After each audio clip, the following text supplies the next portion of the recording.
Welcome back, guys, to finishing off the ground cover on here and finishing the rocks off.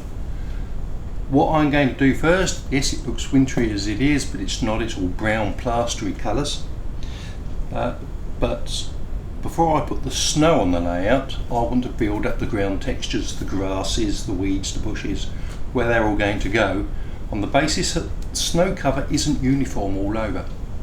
So even though it's only in Z gauge in this case, the technique is suitable for all scales, and it's a case of I want it to sit right rather than just everything is a blanket white colour.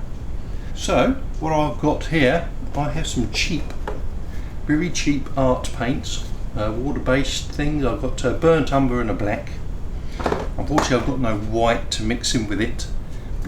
I'm going to do the base coat of the road.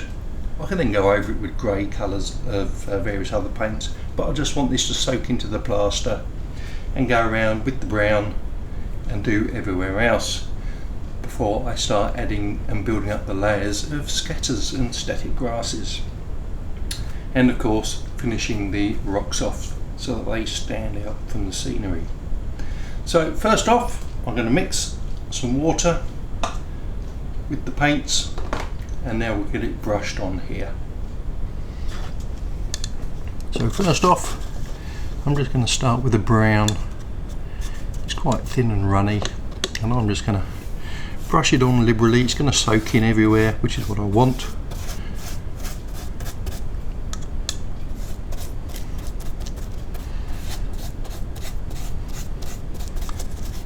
And make everything look not quite so wintry to start with. But you get the idea.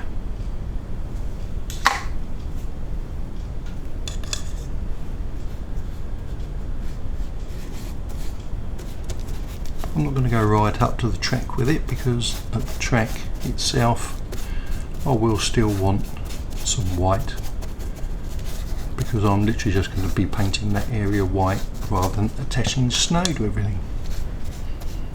And that will do for that, on the basis that it's all going to get covered in.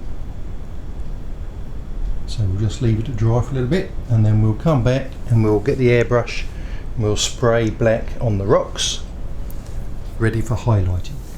Now that the ground and road paint is all dried, I'm just going to, with my airbrush, paint over all the rock faces in the black to pre-shade them.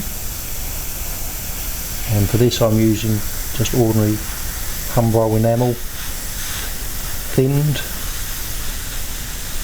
and just go over all the rocks, ready for the highlights.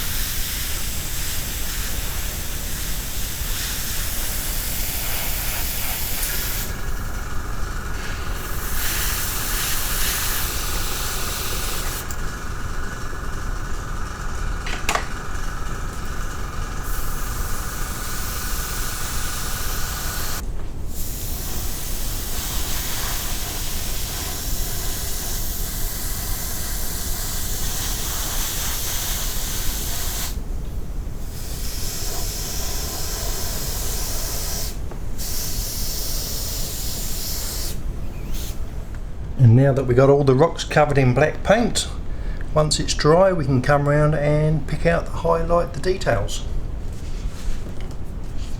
So what we're going to do now is dry brush that. I've got some a light grey colour. I'm going to wipe it off on the tissue and then just literally highlight the face of the rocks.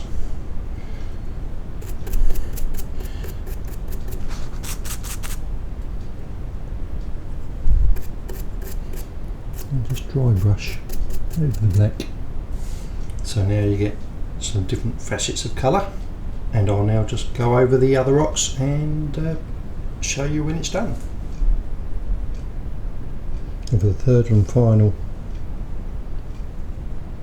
colour, I'm just going to use some sandy colour, matte 121, and literally very dry brush because it's a bit thicker than the last stuff, and just highlight from above some of the ledges. and it just picks out the detail.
And there we have the finished rock result. So we got the black to create the shadows, then we've gone over it with a thin grey sort of dry brushing, but it was a bit thin and runny for that, so it's sort of covering up, and then the thick white creamy colour paint, the 121, just to highlight the edges, and this is the effect we got.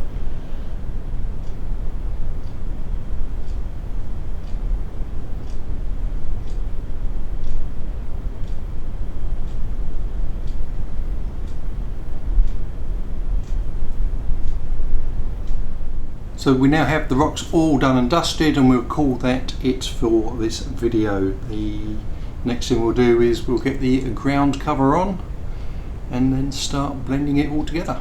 See you next time.